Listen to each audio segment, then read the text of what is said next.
Essa série de vídeos foi produzida como contrapartida do edital municipal da Lei Aldir Blanc de Volta Redonda. Esses vídeos podem ser exibidos e referenciados.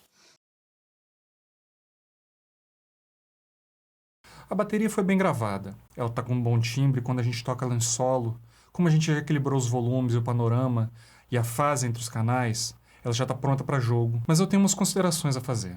A gente consegue ouvir claramente o som dos tambores ressonando mesmo quando eles não estão tocando. Eu não sou muito fã dessa ressonância, eu sempre edito os canais dos tons. Eu corto quando eles não estão tocando, já que o processamento que a gente vai fazer nos canais dos tons também vai influenciar nessa ressonância. Algumas pessoas preferem baixar o volume dessa parte ou usar um efeito chamado gate, mas eu acho que cortar é mais fácil. No Cubase você pode manter várias versões do áudio dentro da mesma pista. Então eu vou duplicar as versões dos canais tom e surdo caso a gente faça como bobagem. Selecione os canais e na aba Versões de pista, segure as teclas Alt e Shift e clique em Duplicar versão. Renomeie para Editado e podemos começar a picotar. Quando você segura a tecla Alt, o cursor vira uma tesoura. Clique antes e depois de cada toque ou cada virada para separar esse pedaço no novo clipe. Vou terminar a faxina aqui enquanto você toma água.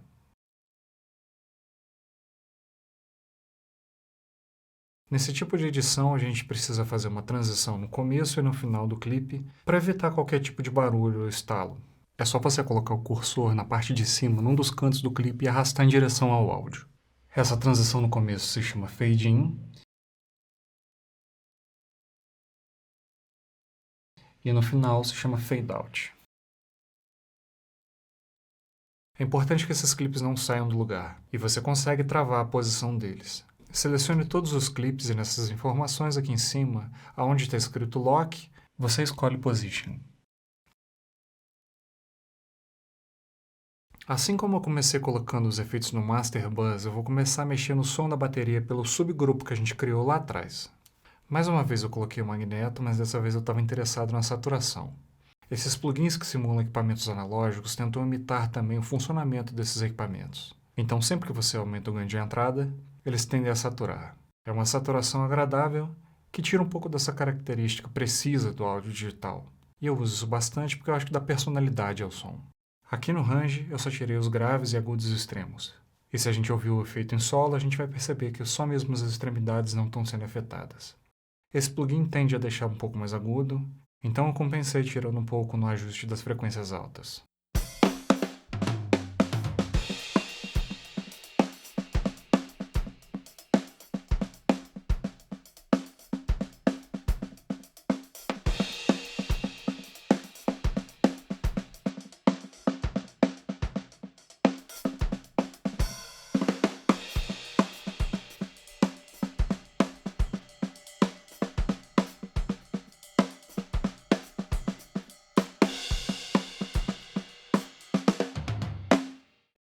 O Supercharger é um plugin baseado num compressor valvulado. O funcionamento dele é bem simples. A gente tem esse botãozão aqui, que controla a quantidade de compressão. O VO da esquerda mostra a redução de ganho, e o VO da direita mostra o volume de saída. O botão da esquerda controla o volume de entrada, e como esse plugin tem um botão específico para distorção, chamado sujeira, eu mandei ver na sujeira. O punch soa como se ele ajustasse os tempos de ataque e release, deixando o efeito um pouco mais agressivo. Mas eu acho que muda um pouco da característica dos transientes e eu não queria isso para essa música. E como esse compressor é um pouco agressivo, eu deixei bastante do som original aqui no mix.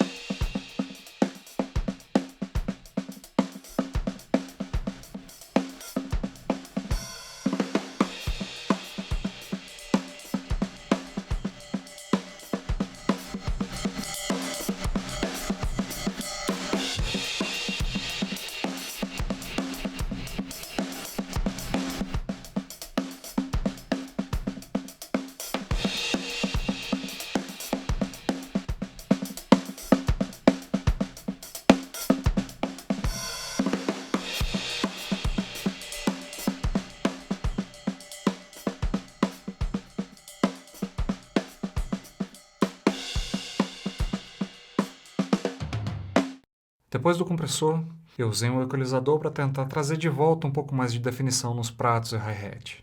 Pode parecer um pouco confuso que eu tenha tirado o agudo no plugin de fita e que eu tenha colocado novamente aqui com esse equalizador. Mas o equalizador tem características diferentes e eu acho os agudos do plugin de fita um pouco mais ásperos. E não era isso que eu queria. E se eu tivesse deixado os agudos no plugin de fita, o compressor também ia reagir a esses agudos. Esse equalizador também foi colocado depois que eu coloquei o resto dos instrumentos e eu senti falta de agudos na bateria.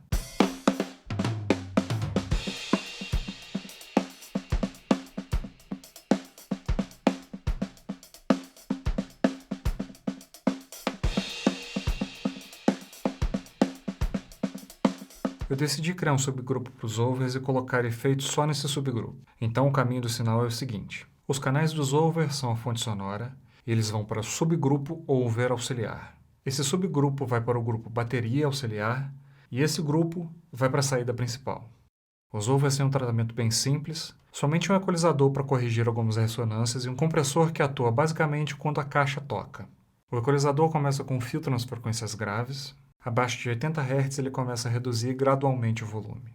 Bateria geralmente tem um som meio feio na região de 300 a 400 Hz, então é muito comum a gente fazer corte nessa região. Depois eu dei um leve ganho em 3.370 Hz. Essa é uma região que pode aumentar um pouco a definição das notas. E esse último movimento é para diminuir o som de uma ressonância estranha nos pratos.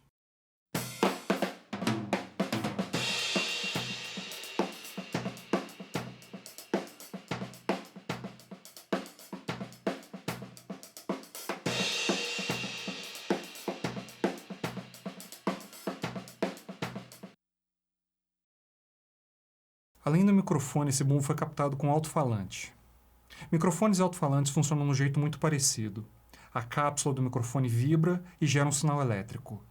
O alto-falante ele recebe o sinal elétrico e vibra fazendo o som que a gente ouve. O alto-falante também é capaz de gerar sinal elétrico se a membrana vibrar. Então é fácil usar alto-falantes como se eles fossem microfones com cápsulas enormes. E essas cápsulas enormes são mais sensíveis aos graves. Esse método é conhecido como subkick, e essa dupla de microfone mais alto-falante é muito comum em gravação de bumbo e de amplificador de baixo. Eu também entendo esses dois microfones como sendo partes do som do bumbo. Então eu criei um subgrupo para eles, que é onde eu vou colocar os efeitos. Mas nesse caso eu quis fazer uma leve correção nos microfones antes de processar o som deles. Eu tirei quase 4 dB em 230 Hz no microfone principal, e no canal subkick eu tirei quase 8 dB na região de 210 Hz. No subgrupo, mais uma vez, eu usei o frequency e eu comecei tirando bastante daquela frequência da bateria. E aqui no caso eu tirei 13 dB na região de 230 Hz. Eu também achei uma ressonância estranha em 180 Hz, então eu tirei mais 9 dB aí com um Q bem alto, que é para também não tirar os graves dali para baixo. Eu acho que numa mix um pouco mais densa, em que o baixo é muito presente, a gente consegue perceber o bumbo com aquele impacto grave. Mas a gente só vai conseguir ouvir mesmo a nota se a gente aumentar a região do ataque. Então aqui eu aumentei 5 dB em 2800 Hz.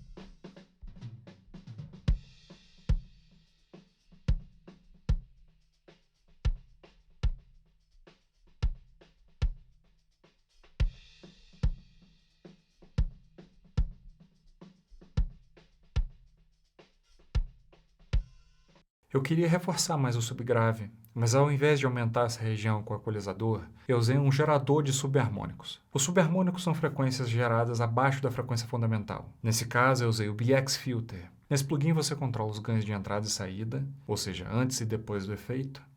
Aqui você escolhe a frequência central do efeito, que é a frequência a partir da qual ele vai começar a gerar os harmônicos. Aqui a gente precisa escolher uma frequência que não seja tão dissonante do som do bumbo, que é para manter a afinação. E esse último parâmetro é o volume dos harmônicos.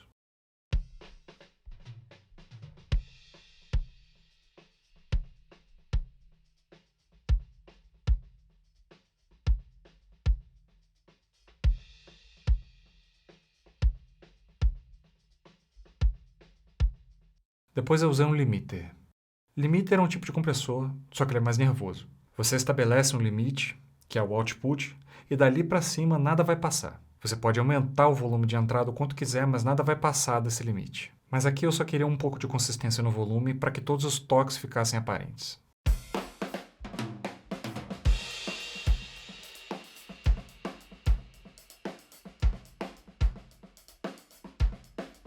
A caixa foi gravada seguindo o mesmo princípio, tem 2 microfones só para ela. Então eu criei um subgrupo para tratar os 2 microfones como se fossem uma coisa só. A diferença aqui é que se tratam de 2 perspectivas muito diferentes. O microfone da esteira é muito diferente do som do microfone que está em cima.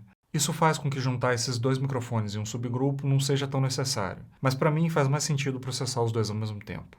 No microfone de cima não tem nenhum processamento, mas no microfone da esteira eu tive que quebrar um pouco a cabeça. A primeira coisa é filtrar os graves, já que esses microfones ficam muito perto do bumbo e para mim o papel dele é enfatizar a esteira da caixa. Eu também coloquei um gate. O gate faz mais ou menos o contrário do compressor. Você também tem um threshold, mas o gate reduz o volume de tudo que está abaixo do threshold. O ataque e release funcionam do mesmo jeito que no compressor, é o tempo que o gate leva para atuar e parar de atuar, o range é a quantidade de redução. E os filtros deixam o gate mais ou menos sensível a uma faixa de frequência específica. O som de uma peça da bateria sempre vai ser captado por todos os microfones. Isso é o vazamento. E o gate serve para diminuir esse vazamento. Fazendo isso, você vai ter uma fonte sonora um pouco mais limpa e pode pesar um pouco mais no processamento, sem se preocupar muito com o equalizador da caixa vai alterar o resto das peças.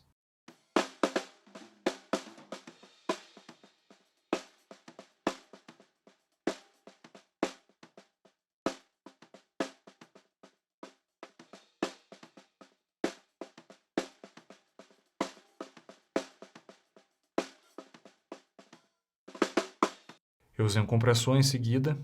Essa música tem muitas notas fantasmas. Notas fantasmas são notas tocadas no volume muito mais baixo do que as outras e geralmente estão entre as batidas principais. Eu queria que essas notas ficassem bem audíveis porque elas são parte importante dessa levada.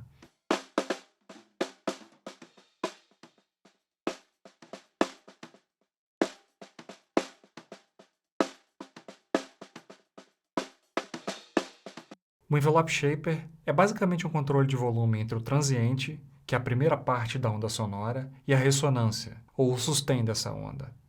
Em um som como o da caixa, o transiente é muito mais alto do que o sustain, então essa ferramenta é bem útil. A gente pode reforçar mais o transiente, para o som sobressair no meio de uma mix com muitos outros elementos, ou, como nesse caso, eu queria aumentar o sustain, para aumentar a duração do som da caixa. Ataque é o volume do transiente, release é o volume do sustain. E a duração é o ponto onde termina o ataque e começa o sustain.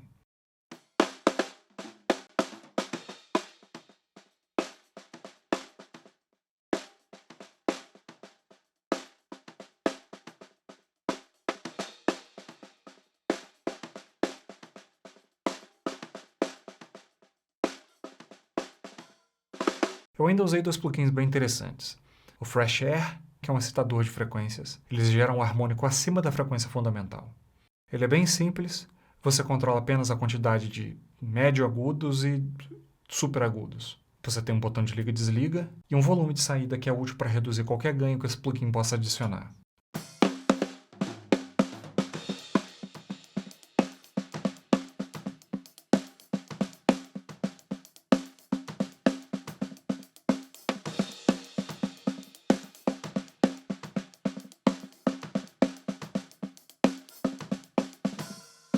Depois eu usei o Diablo Lite. Esse plugin é uma combinação de compressor, distorção e transient shaper. E como ele tem poucos botões, cada um desses botões faz um monte de coisas ao mesmo tempo. E esse é o tipo de plugin que a gente realmente precisa testar e ouvir o que ele pode fazer pelo som. Mas a gente precisa ter na cabeça que ele não é essencial e que ele não vai fazer nenhuma mágica pela gente. É mais uma questão de dar personalidade.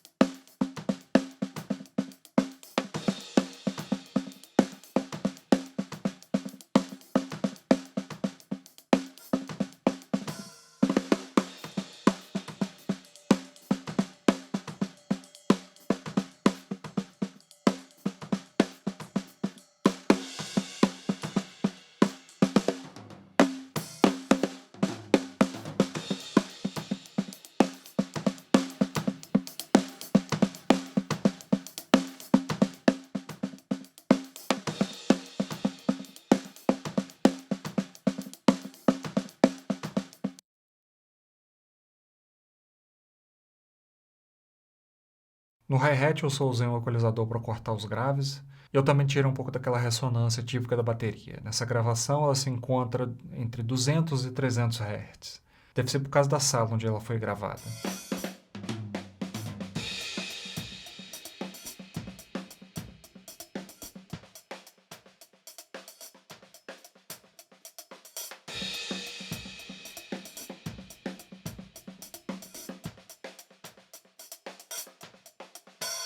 Nos tons eu só usei mesmo um equalizador. Embora eu tenha utilizado novamente um subgrupo para os tons, eu decidi equalizar cada peça, porque são peças de tamanhos diferentes e cada uma com sua característica própria. No tom agudo eu filtrei abaixo de 80 Hz, eu dei um ganho de 4.7 dB em 135 Hz para reforçar a frequência fundamental, e eu tirei quase 7 dB de 300 Hz, que é a frequência problemática.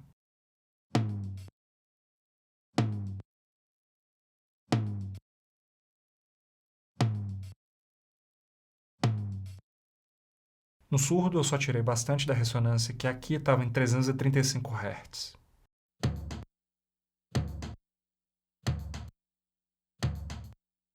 No subgrupo dos tons eu usei o BX Filter mais uma vez, mas dessa vez eu usei a ressonância alta. E aqui o efeito ficou melhor em 57 Hz.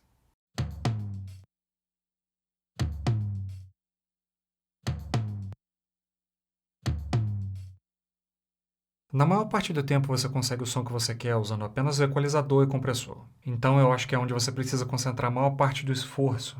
E o resultado que a gente vai conseguir com esses dois efeitos vai ajudar a gente com os reverbs e delay ou qualquer outro efeito. Eu gosto bastante de usar reverb de sala, que é para ter a sensação de que o som é muito maior do que ele realmente é. Essas coisas são muito subjetivas, mas esses detalhes vão se incorporando ao seu estilo de mixagem.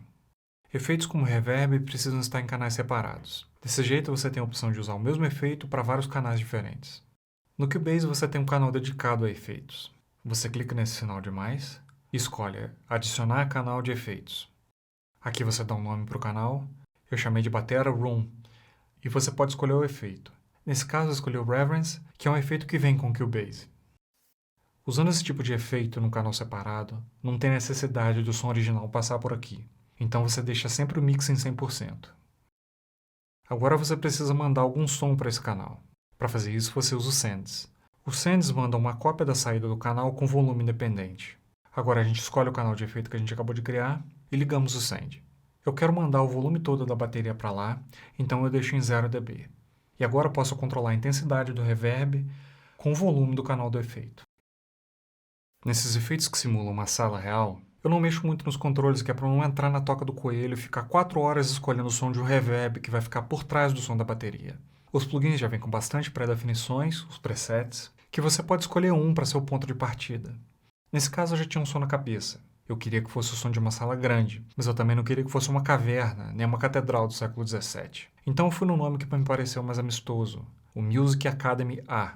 E aí quando eu vi nesse plugin Studio de Los Angeles, eu vi que estava no lugar certo.